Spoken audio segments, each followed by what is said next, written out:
All right, Glenn, we're going to start back at the beginning tonight, which is generally where I like to start. We've got a state of origin to get to too, Louisa. So. It's all right, I'll keep it moving. Glenn is actually going to the state of origin, so that's the ticket for anyone who wants to watch the game tonight, to get out of here on time. Yeah. So, back in the beginning, you owned a vet clinic, which I guess is a fairly natural progression for a vet to get to that point. How did you move on from that, or was there any story before that we should cover as well? You tell us. Yeah, it's interesting because what I love about shows like Shark Tank, it is inspiring people in the business community or aspiring young entrepreneurs to have a go. And I was very fortunate in the family I grew up in. We had a sheep and cattle station in Western Queensland. So small business talk was quite often at the kitchen table or the dining room table. And when I graduated as a vet, I always knew I was going to own my own business, whatever that looked like. And the theory was I was going to end up back in Western Queensland. I still remember my dad driving around the back paddock at the start of grade 11, and he said, "What are you going to do with your life? What are you going to do when you finish grade 12? And I said, "Oh, Dad, look, I like the idea of business. I think I'll do an accounting degree and become an accountant." And he stopped. He said, "What do you mean?" He said, "Why don't you do something useful?" I said, "What do you mean by that?" And he said, "Well, why don't you do something like veterinary science? It could be useful for back on our property." And quite simply, it evolved that I ended up in London working as a companion animal vet and decided that I would get a veterinary hospital in Townsville. And I rang a practice in Townsville and said, "Look, I'm about to come back to Australia after 2 years working as a companion animal vet in London. I know you have a branch practice. How do you feel about selling me your branch practice?" And we started having this chat, and it worked out they actually wanted to exit Townsville, sell their main hospital, sell their branch practice, and move to the Sunshine Coast. And I said, "Who knows this? What's the revenue? What are you selling?" And within 7 minutes, we'd actually done a handshake deal to buy their hospital and their branch practice. Wow. And straight after that, like any good early phase entrepreneur who hasn't got any money, friends, family and fools, I rang my dad straight away, and who was in Western Queensland, and I said, "Dad, I've just done a handshake deal to buy a veterinary hospital in Townsville. How do you feel about lending me some money? And look, I'm pretty sure the banks will want you to guarantee the loans as well." And there was just this stunned silence. So that was the start of my business career. Great. And so did you end up bootstrapping and getting them that way? Look, I had a bit of money from my time in London, and my dad did support it. And but the thing he did say was, "What I want to see before I back your loans and guarantee your loans and lend you some money is I want to see a business plan." And about a week after that conversation, I got on a train in Moscow, the Trans-Siberian Express, and 7-day journey. I sat down and see a white outside, so there was nothing to look at. So I sat down to write a business plan to buy one veterinary hospital in Townsville. And it's funny enough, the train was packed full of Ukrainian traders. So every night we'd get stuck into the vodka. I'd go back and continue to write my business plan. And the more days that went on, the more vodka we had, the bigger the business plan, which ended up as a plan to develop a network of veterinary hospitals across Australia. And I guess I was thinking more of a franchise-like operation than what we ended up with as Greencross. But right, so it was always the vision before you even took over that clinic to have multiple and... Correct. Yeah. And a big reason for that, Louisa, was that the veterinary industry was one of the highest suicide rates of any of the professions. I did prac work as a student in a lot of middle-aged vet-owned hospitals, and what I discovered was so many vets really didn't enjoy being vets.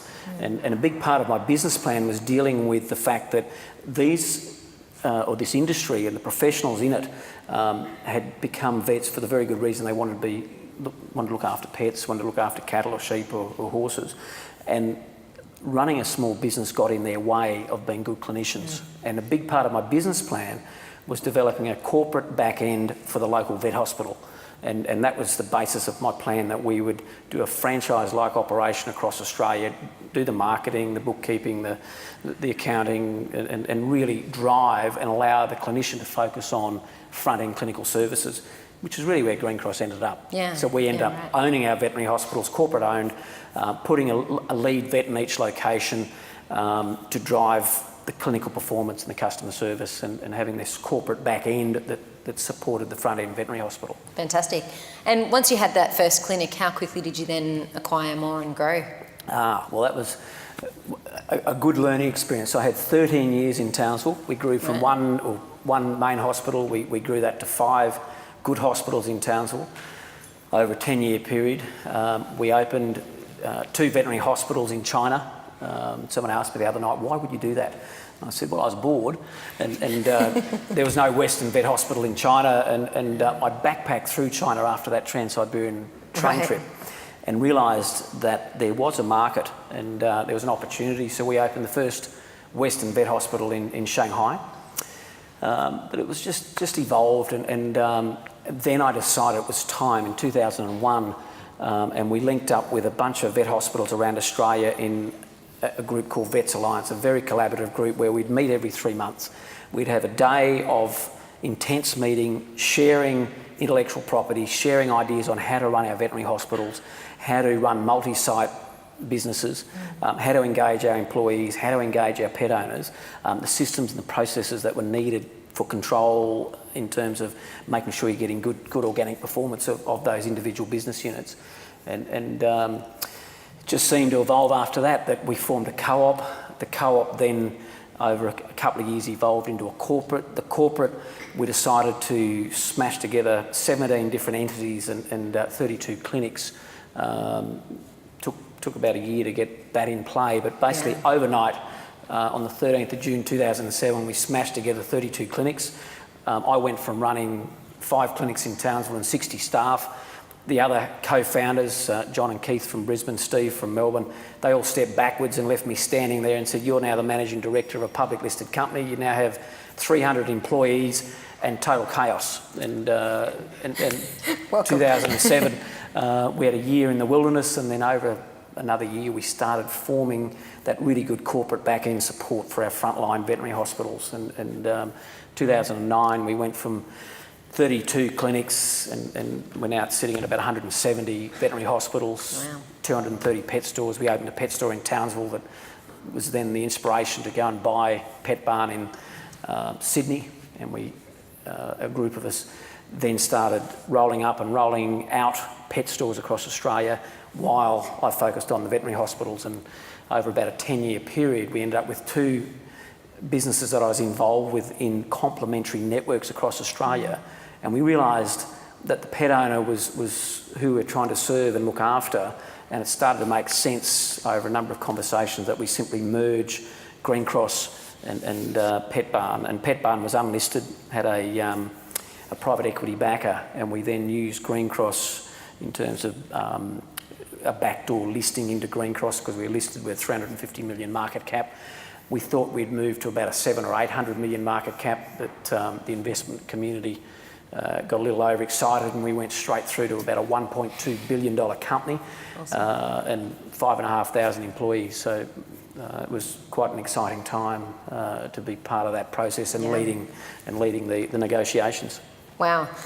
I mean, that's a pretty big stretch from going from, working in a vet clinic to that side of things. Did you need to skill up in any way throughout that process, or was it all kind of on the job? I think those of us who are here, who are fellow entrepreneurs and starting up or scaling up or owning businesses, know there's a massive education process in becoming better at things.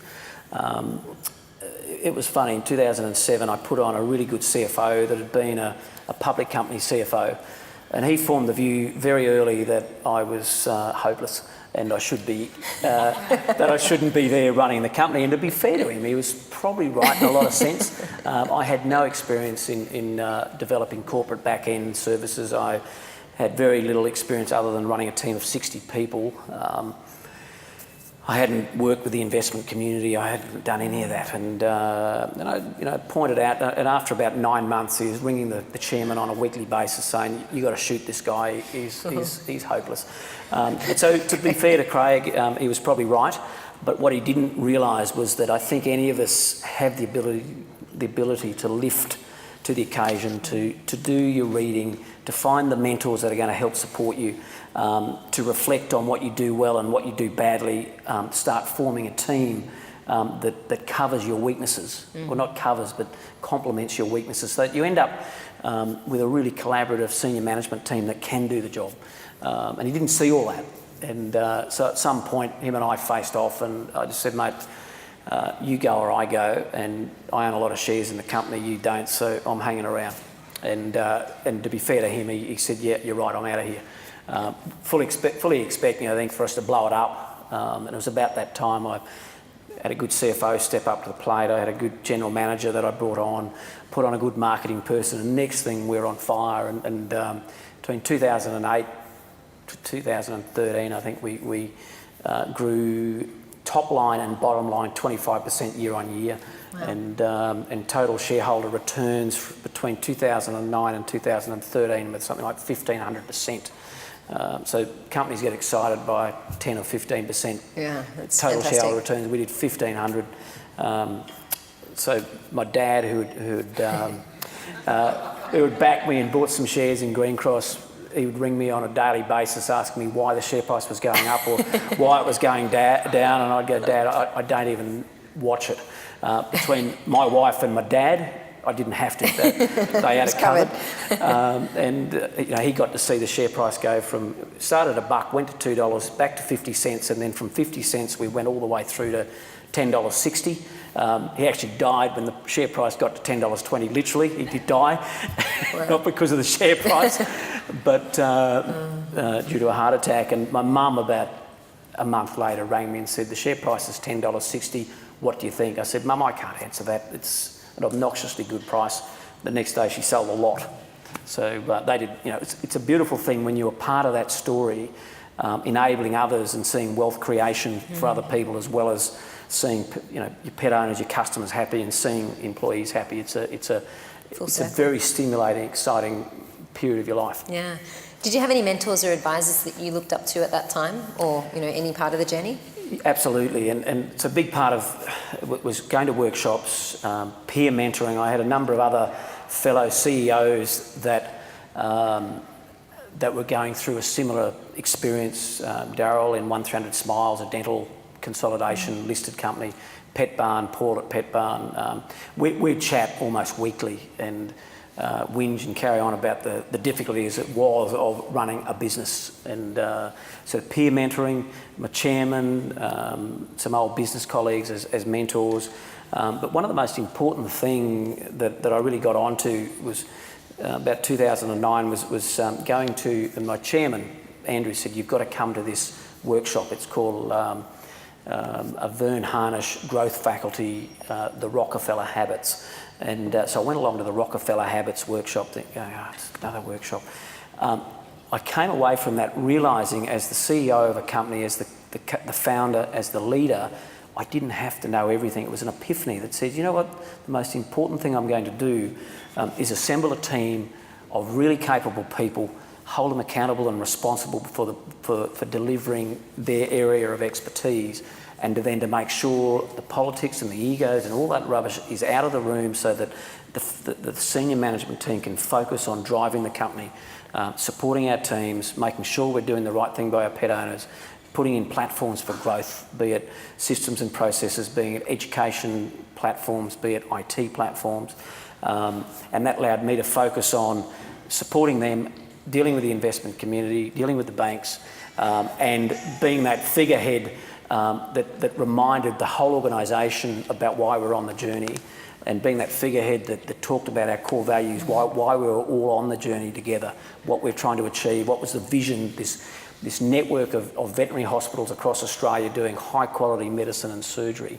And that became my key role, to hold the others in my team accountable, make sure there were no politics going on and no egos, just everyone knew they had a job to do and got on with it. So very, very important lesson that, as founders and entrepreneurs, we think we need to know everything and we need to control everything. And once there's almost a release, going home that night going, I don't have to know everything. Yeah. I just have to find good people that know more than me. Yeah, it's the old Henry Ford, just find good people and better people than yourself. Yeah. When you look back, what was like one of the toughest times that sticks out in your memory? I think when our Our share price was under attack.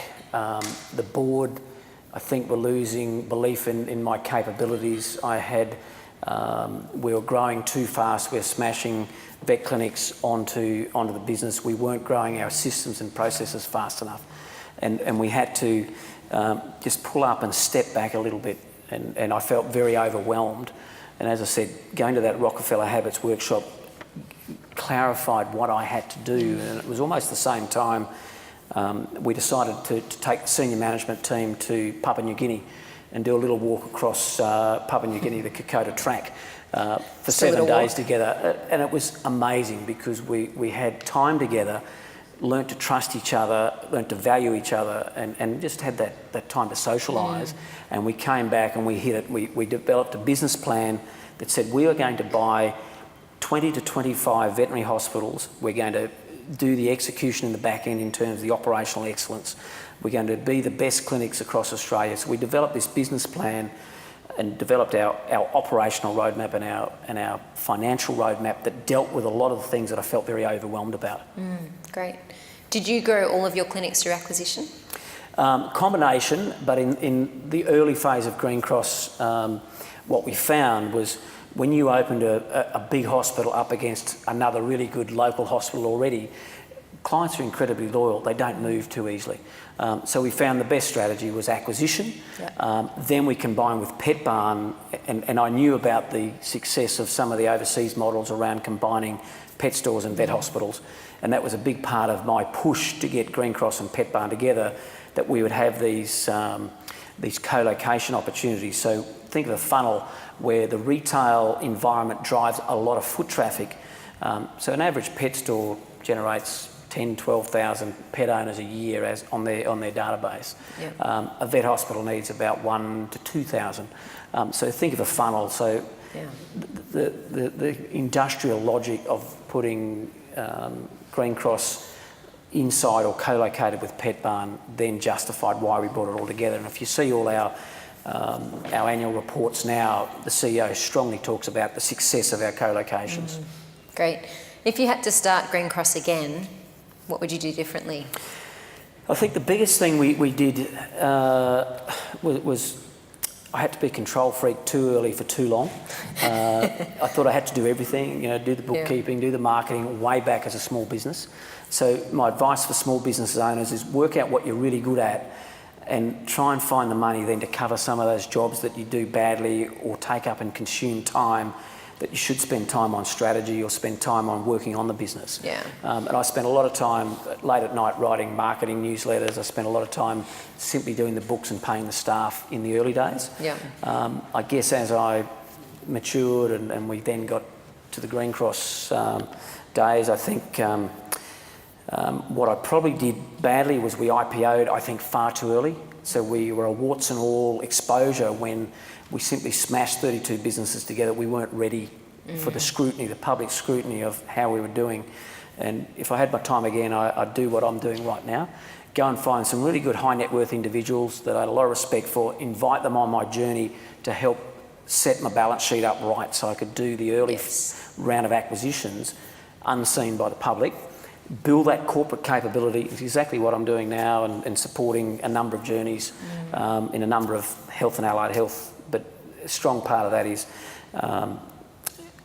not having the pressure of being a public company where warts and all are exposed. And I guess the other part of that is simply making sure that you spend time on the right things. And when you're unlisted, all your focus then is on the organic management of your businesses, making sure you're doing a really good job of getting the customers engaged, getting that traction, supporting your employees, and not getting distracted by things like share price. Yeah, right.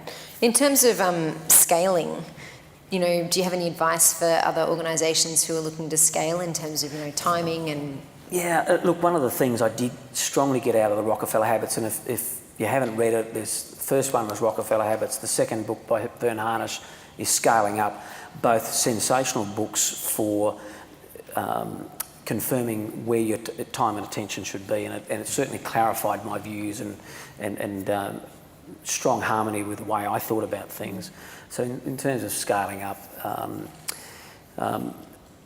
one of the most important things we do in any of these businesses now is our 90-day reset. So developing a business plan, what's our big vision, where we're trying to get to in the next 5 to 10 years, developing a financial roadmap, what are we looking like in 3 to 5 years financially, and then we get down to 1 year goals. What are we going to do in the next 1 year to achieve those 3 to 5 year financial goals if we want to achieve that big, hairy, audacious goal? Yes. And then reset the company depending on how fast you're growing. So if you're a tech company growing at obnoxious rates, then you should be resetting the company every 30 days.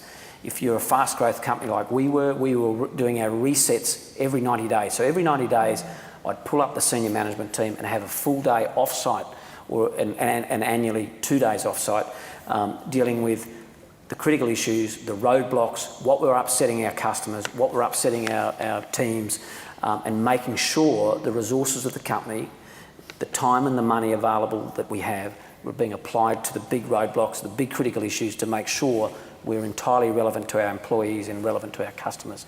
So those resets are important, but if you're a slow growing company, you might reset every 6 to 12 months. But I think half the room sitting here probably should be resetting, doing a strategic off-site, feeding in financial data, feeding in customer data, feeding in employee data, that then you're recognising some of your major issues that you should be putting your time and attention and your money on. Yeah. And if you're a fast-growing tech company, it should be every 30 days, without a doubt. Yeah, that's great advice. I think, people do get caught in the weeds a bit and don't Absolutely. stop, do they? Pull out but being a Shark Tank investor and also now almost running as a family office investing, I have 11 startups I'm involved with, something like 6 scale-ups, which are bigger businesses with real profits coming through and real growth revenue, and 3 public companies. So I get to see a mix, and I still think that reset philosophy, those Rockefeller habits of pulling back, working out what your customers are doing and what your employees are doing is so vital.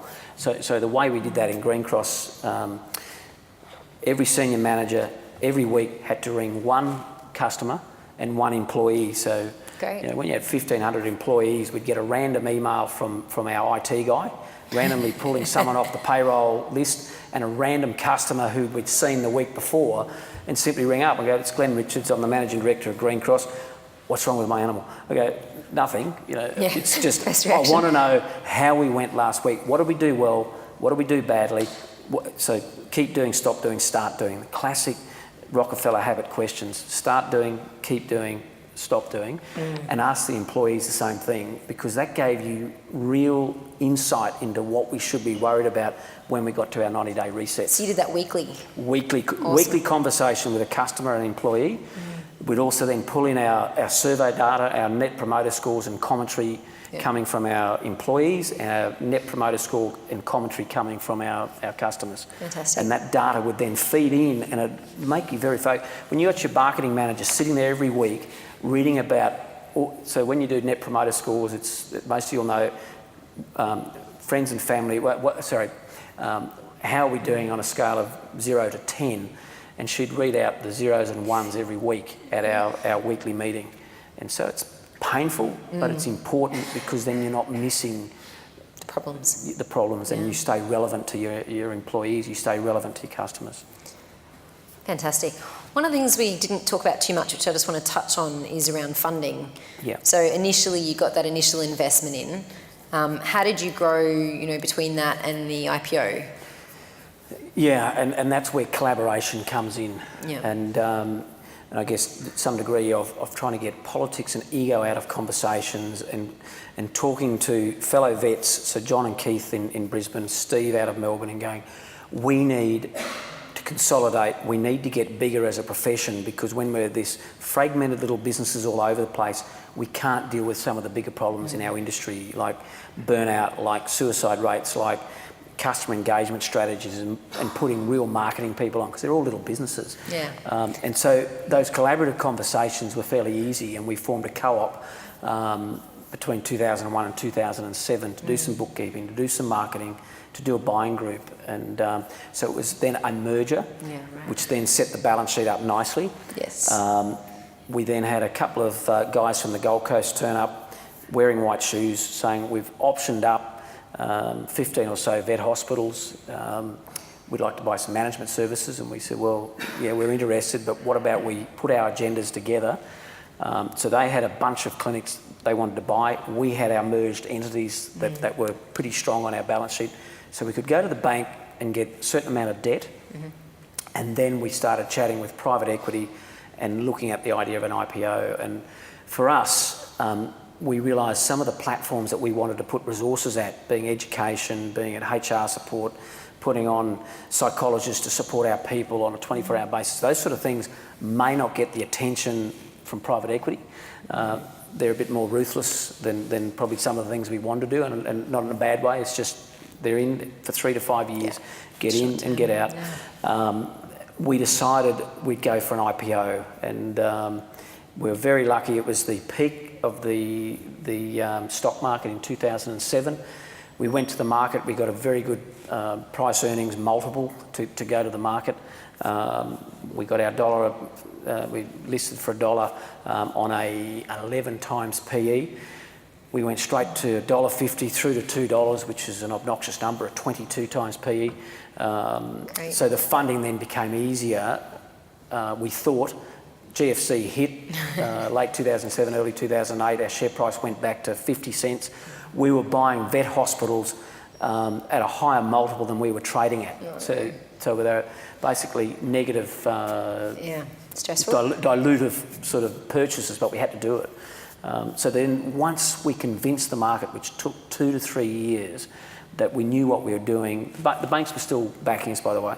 So we were using bank funding, we were using earnouts on each business we were buying. So the vendors were happy for us to buy their business, where we'd pay them a certain multiple up front, and then over a 1 to 2 year period, they'd leave whole money back as an earnout. So we actually were doing cashless transactions for nearly 5 years, where we were contributing no cash in other than bank debt and those earnouts. So it was makes a difference. You have to have good financial modelling, good analytics, damn good CFO, and you have to steel yourself. You have to be quite okay about debt. So I'd go home and quite relaxed. And I'd turn up at investor meetings, and I knew they were looking at. We got to something like 90% gearing, which just is obnoxious. You know, we were totally geared to the eyeballs, and I'd walk into an investor meeting, and I knew the first thing they'd want to talk about was our debt, how much debt we had in the company, and I'd always open up. Okay, guys, I know the elephant in the room is our debt. Want to let you know, I think we have a very lazy balance sheet and we're going to fire this thing up a lot further, and you just see their face pale. But after 3 years of delivering results, I always went in under-promised, over-delivered, under-promised, over-delivered, under-promised, over-delivered. And after a while, the investment community came on my journey, which meant it made it easier to raise capital. Yes. And it's a really important lesson, whether you're raising money off friends and family or you're raising money, never, ever over-promise and try and sell the big picture, because that's scamming. Yeah. And so do your work, do your models, try to work out where you think you might be, and then cut it right back so that you will always deliver on your promises. Fantastic. Was there ever a time there that you didn't think you were going to make it? Probably back. I remember as a small business owner, I had 3 veterinary hospitals, then we decided to open a big main hospital, another secondary hospital and a pet store in the same 13-month period. And I had a 25% partner, and I said to Wendy, look, Wendy, there are going to be no dividends, no distributions, and don't ask me about the numbers for 12 months. I've done the work. It's going to be tight, just don't talk to me. And it was damn tight. I was doing my cash flows on almost a daily basis, projecting 3 months out, rolling 3 months, trying to build up these practices to where they were producing funds. So it was tight. And I worked out, so I was maxed out with the bank, I was maxed out on the credit cards, and I worked out there was one last bank that could help me, and that was the ATO. I kept paying the superannuation, but I stopped paying my BAS, my GST for a year. You're not the first person sitting in this chair that has actually said that. Yeah, no, they're very useful. They're very useful, and I think we got up to about $130,000 owing to the ATO in that period, and I was. We used to use credit cards to buy our drugs and our stocks and inventory, and I amassed heaps of points. So I could get airfares to the US, I could take my family skiing in Colorado, all on points. So over there in January, on my way back, I'm sitting in LAX after this beautiful ski trip with my family, and the ATO rang me. Said, just want to know what you're going to do about the fact you owe us $130,000 and you haven't paid your BAS for 12 months. We're not happy about your account. I was thinking, account? Okay, what about we close it? And you could hear this deathly silence on the other end going, I said, I'm in LA, what about we close it? And you hear this woman just ticking out. I said, okay, I'm pulling your chain. I said, I'm about to get on a plane. Can my accountant and I have a teleconference with you early next week? And we just let them know what we're up to. We employ 60 people in the Townsville community. We use you as a bank. Really sorry about that. Happy to pay the 13% interest, but would you mind not giving us any penalties or fines? And actually, that's exactly what they did. We paid almost a mezzanine style interest rate, but didn't have to. They didn't give me any penalties. So thanks to the ATO. Yeah, and there you go. It gets tight. I can tell you, it gets awful when you're managing bank accounts from week to week and credit cards and paying suppliers. It's an awful feeling. Yeah. And you realise you've bitten off a bit too much, and maybe you should have given yourself a little bit more room, a bit more wriggle room in your cash flow forecasting and your modelling. Yeah, yeah. We talked a little bit broadly about what you're doing now. Let's talk a bit more about that, and I suppose mention Shark Tank as part of that journey. So tell us how you got into Shark Tank. It's a big mistake. It was just one of those unfortunate peer pressure. Hey. It's just a synchronicity event.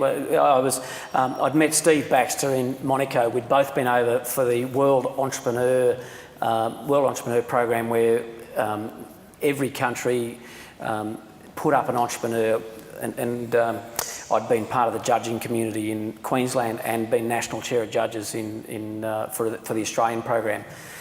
And so I was over there in Monaco, met Steve Baxter, had 4 days. As you realise, Steve does a lot of drinking, and he took me on some wild journeys around Monaco. We got back, and about 3 months later, he invited my wife and I out for dinner. And we were sitting at Madame Wu's onto the first glass of red wine, and Steve said, now listen, something I want to talk about right now is 2 weeks' time, Shark Tank starts filming. I said, great mate, that's excellent. But he said, John McGrath has pulled out and we need a new shark. I've put up 3 or 4 names, all the other sharks are putting names up. I want to put your name up, I think you'd be good. And I said, absolutely no. I said, I'm on a sabbatical. I've just gone from being a managing director of a public listed company. We've gone through the merger. I've run the veterinary group for 6 months. I'm now having a year off, a sabbatical where I'm just recovering after 21 years straight being in business. I'm not doing it. And he said, no, you should. I'm going, no, Steve, forget it. 3rd bottle of wine, we're just finishing it. And he's jumped me again. He said, Glenn, let me put your name up. And my wife said, absolutely, put his name up. He'll want to do it. And unbelievably, 4 days later, I'm down in Sydney going to a Greencross board meeting. They've lined me up. I've done a screen test where they have cameras everywhere, people peppering you with questions. It's bizarre. You know, I never had anything like it in my life. Came back that weekend. They've rung me on a Saturday and said, screen test everyone, we want you. How much money are you worth? How much are you prepared to invest? So they put some going, right, that's a bit personal. Yeah. So we had a bit of a chat. Yeah, right. And they said, will you do it? I said, well, look, can you give me Sunday to think about it and let's chat Monday. Sunday night, I said to the kids, okay, I'll fess up what's happened. This program called Shark Tank, I think I'd watched it once. The kids had never seen it. So I described what it was about, and I said, look, I'm not that keen. I really think I want to rest and stay under the radar. And my daughter said, Dad, we come home from school every day and you tell us to step up and have a go when they're putting the water polo team together or the school plays on. I said, you always say to have a go. Why are you hesitating now? I went, you know, you're right. I've got no excuse other than my own, I guess, insecurities. I've got no excuse other than to do this, and okay, I'll give it a crack. Seriously, 5 days later, I'm sitting on the Shark Tank chair for the first rehearsal, live screening on the Monday. All the sharks are lined up. In comes the first practice entrepreneur, and they're about to come through the door, and the producer is in my ear, so we've all got a little earpiece. She said, "Glenn, how are you feeling?" I said, "You know what, Tara? I feel like I'm sitting in the waiting room of a dentist." I said, "I'm not comfortable one bit. We'll see how this goes." And then the rest is history. So it's been a lot of fun. It has been a lot of fun. Awesome. So let's talk about some of, I suppose, what you're seeing and learning from seeing so many businesses here. What are some of the key mistakes you're seeing entrepreneurs making when they're starting a business? When they're starting a business, look, I think there's this concept of an entrepreneurial seizure where they have this great idea, they get really excited about it, and not spending the time finding mentors, having collaborative discussions with other people in similar areas, because I know this great idea and no one's going to get it from me. Where, when you look globally, every good idea you're coming up with, there's someone in India, in China, in the US or the UK coming up with something similar. And I think being willing to collaborate early may really get some brainstorming and good IP to drive something better. I don't think with this entrepreneurial seizure concept, I think the entrepreneurs aren't spending enough time trying to understand the market, trying to understand what the customer really wants, and then trying to model it into some forecasts and modelling around financially where we're going to be, the impact on cash flow, the impact on their lives. You talk to any bootstrapping entrepreneur, the pain they're going through is so much worse than they ever envisaged. Yes. And so business is hard, and to maybe find some good mentors, maybe be willing to collaborate and share a little, maybe be willing to give up a little bit of equity earlier, not too much, because I think that then also wrecks the business model, but find the right partners to help that journey would go a long way. Make happen. Awesome. When you're looking at an investment or a potential investment, what are the key things you're looking for? Depending on the size and scale of that investment, but because there's some degree of the Glen Richards entrepreneurial seizure still hanging around in my personality. So I see a good idea, I look at that entrepreneur and they seem passionate and focused and got everything I want in a potential founder, a CEO. I'll probably have a crack and throw some money if it's not a big bet. If it is a big bet, then we'll spend a lot more time around the forecasts and the financials, investigating the team, understanding is that CEO the right person to go forward? Is the problem they're trying to solve likely to be a national or a global opportunity? So all those things start to come into the matrix, and then we'll put some my valuation metrics to get into the competitive negotiation with the entrepreneur around how they value their company versus how I see it. Yes. And I do have a couple of analysts and ex-CFOs that I use to support me on that. I'm not bad on numbers, but I do like a reality check because I tend to be a little bit more optimistic, and I do like that CFO personality. They're far more negative, far more rational than my entrepreneurial sort of optimistic side. Yeah, right. And to have a couple of other people look at opportunities with me and look at those financials, try and understand the industry. But at the end of the day, I've got to be excited by the industry they're playing in, excited by the product or service. I've got to get excited in the first couple of minutes these days because I'm seeing so many pitches, and so the pitch has got to be good that brings me in. So it's got to have a really good opening message and play to my I guess my personality of this looks interesting. I think I want to hear more, and then I'll spend more time on the opportunity and see if I want to put my time and my money into the opportunity. So at the moment, in terms of the pitches you're seeing outside of Shark Tank, how are people kind of connecting with you, and what kind of numbers are you being exposed to at the moment? Oh, look, we're easily, and Jodie, my PA, is here, so we're seeing it easily being approached 2 or 3 times a day, but I said we're going to keep it to 5 a week because I think partly deal fatigued a little bit at the moment, and partly I've got a couple of big opportunities that I'm trying to focus on and really ramp up putting my time and my money into those. Yeah. But I have pulled back a little bit in terms of deals. But I do get very excited by health and allied health and any technology that may relate to health and allied health.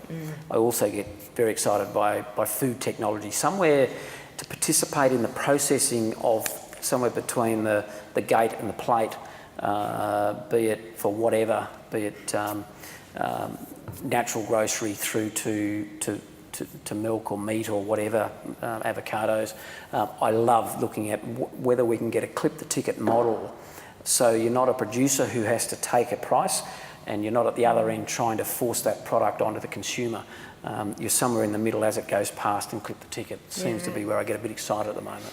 Actually, someone here did ask whether you had any thoughts on agriculture and any interest in it anymore, so that probably absolutely. covers that. So I have recently invested in an avocado processing technology, where you take the avocado out of its shell, and that goes brown in about 3 hours because of enzymatic activity. And this technology that I've invested in processes the avocado using heat, steam, and pressure, pressure, temperature, and heat, and what do I say? Steam, and it gives the avocado, sliced avocado, about a 10-day shelf life. Wow. So that gets exciting if you own a Mexican food chain or developing guacamole for a chain of American restaurants. Yeah, great. So that is quite exciting. So when you do invest in a company, what's your involvement like then? Look, I think philosophically, I do like to put some time in and be available as a mentor, as a strategist, sometimes as a board member, simply sometimes as someone that entrepreneur can ring on a weekly or a monthly basis. But if it's a small startup phase company, absolutely guarantee 1 to 2 hours a month or more where we're trying to get funding, or whether we're trying to get doors open or networks or utilise my network. Yeah. The bigger companies, the scale-ups and the public boards will be sort of half a day a month. Yes. So it's just time. But I really do passionately enjoy going along on the journey to support the entrepreneur. And it's their journey, but to be part of their coaching team, part of their strategy team, part of their network support is really exciting. And I do get a big kick out of it. Fantastic. How many startups do you think you can be involved in? I mean, you've got, what did you say? I've got 11. 11, yeah. I think if I expand my team a fraction more, we can go a little bit wider. So utilising my team does help with the due diligence phase. Yeah. It does help with the support phase, some analytics, and also finding teams that are good at what they do, be it Facebook marketing, be it digital platform, be it systems and processes, using some of those external relationships to help support those journeys. Just mean we can probably go a little wider. Yeah. But Great. I did say to my wife, and she sees me with my business interest, it's my hobby. She tried to get me playing golf, and I am now playing golf. But I really do love business. I love interacting with entrepreneurs and that passion they bring. It's almost a missionary zeal that they're absorbed by it. And so your job is to keep them focused and keep them excited and patch them up occasionally when they bump into a few roadblocks. And that is good. But there's a little room. There's a bit of wriggle room for some more scale-ups and startups. When you do a deal on Shark Tank, what percentage of those deals actually end up happening, after the camera's rolling? What did Steve say when you asked him that? I don't remember. I don't know if I asked him that question. Look, to be fair, I would think we get through somewhere between 50 and 70% will fall over. Really? After going through due diligence. Yeah. There's a combination of reasons. It may be we've met this person on the show, so a pitch will go for an hour and you get to see about 7 minutes of it. So we get a fair bit of time with the entrepreneur, but you've got to remember it's a fairly unreal environment. So when you do find time to meet that entrepreneur, to start doing due diligence, so it might be a personality clash, you don't think the person that you met on the show is not quite the person you're going to end up in a 3, 5, 7 year relationship with. So it might be simply relationship. That person may not be the person you think that will take criticism or opinions or be able to take some mentoring. It may be some of the things they've said on the show were a little bit exuberant at the time. And once you start doing some due diligence, some of the things don't quite stack up. Yeah. You might find that you've been a little bit exuberant and offered to get involved when you realise it's going to be 3 times harder than you ever thought it would be. So you just let them go on with their journey, but you make yourself available. So there is, to be fair, a lot of deals that don't go forward for the right reasons. Yeah, well, that's right. I mean, I guess that happens in any scenario, doesn't it? It is. And, it's good to know that there is an hour spent, though, because I suppose, when you see the little snippets that are shown. Yeah, so it's a bit like any of us. I could pitch you one of my businesses now, and a lot of you'd say, yep, really keen. But does really keen mean you want to finally write a cheque or put your hand in your pocket to support it? Yeah. Or does really keen mean take me on a deeper journey and the due diligence phase, and getting to meet the team and maybe meet some customers, maybe meet some suppliers. So that's part of what goes on. Yeah, sure. Do you have any desire now to start any other businesses yourself? Look, I keep sort of facing off against myself on this, not being the guy in the front line, and I think I've got to the point where I've almost accepted it's a beautiful thing not being that poor guy in the front line with the blowtorch held to you. I'm now the guy holding the blowtorch, and I'm finding that a lot more comfortable than having 21 years as a business owner, 8 years as a public company CEO. You do get fatigued, and it was the right time for me to move onto the board of Greencross and out of the management team. And it did take me a while to adjust to that, to be strategic and not meddle in management.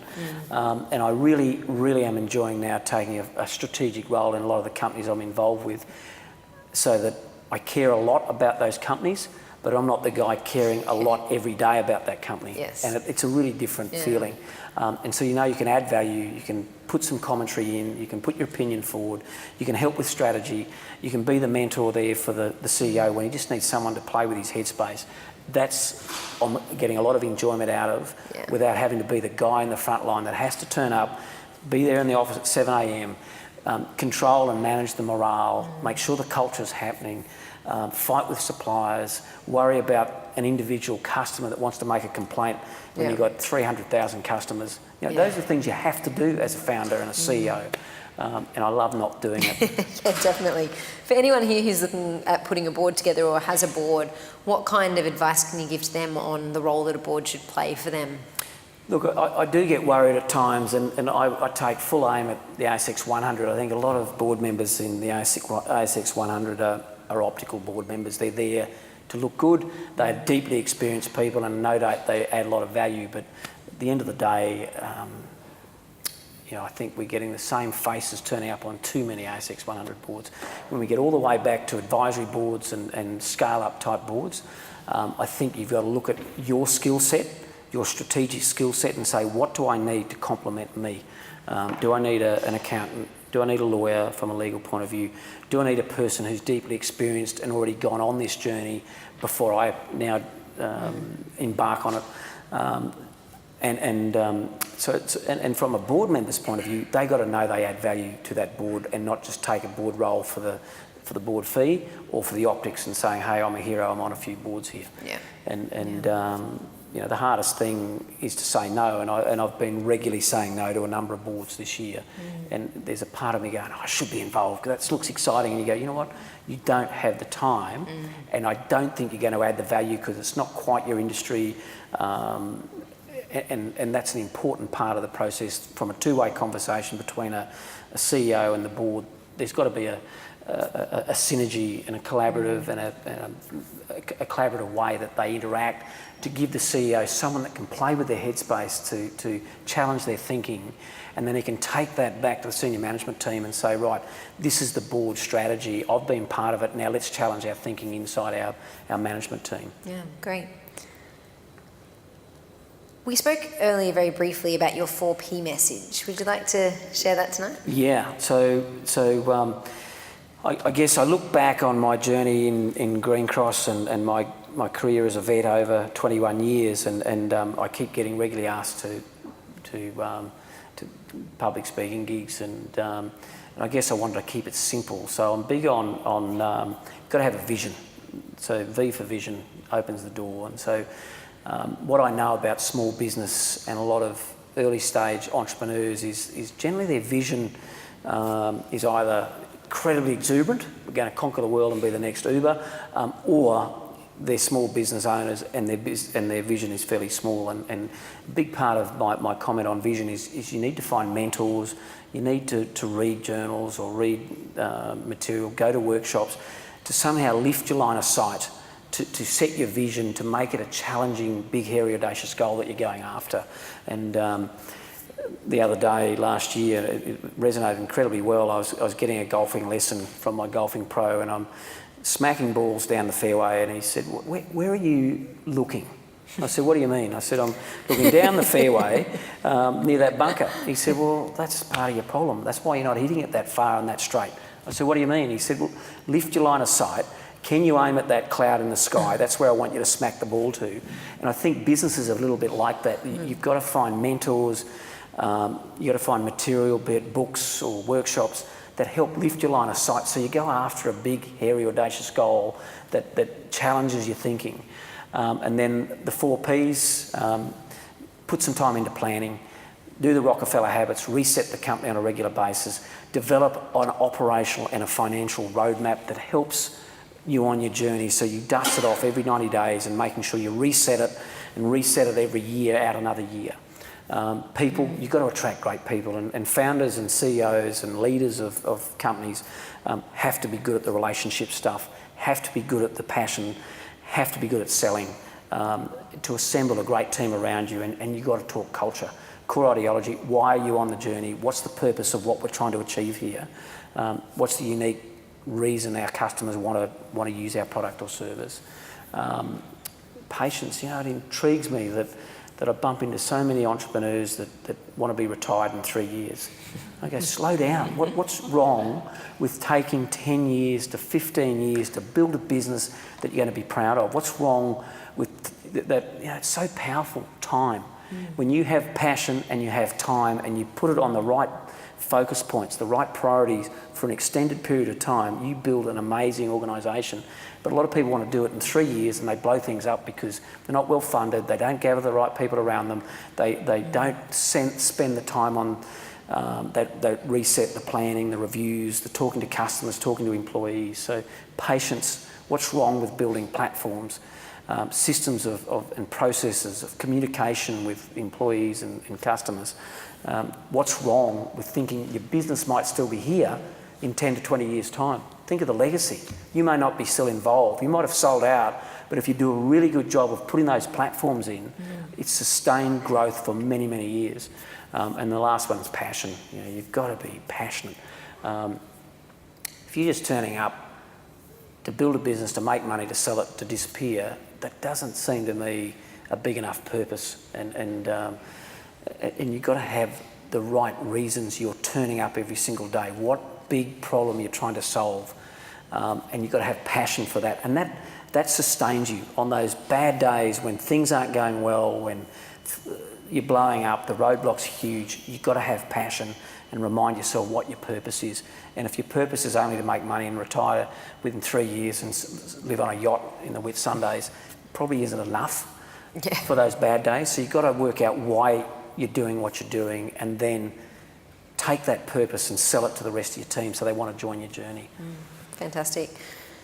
Good advice. Look, we're almost at time here, so I've got a few audience questions that I haven't managed to work in that I will just skip through now quickly. Do you have any daily ritual that you follow? I like to write my list every day.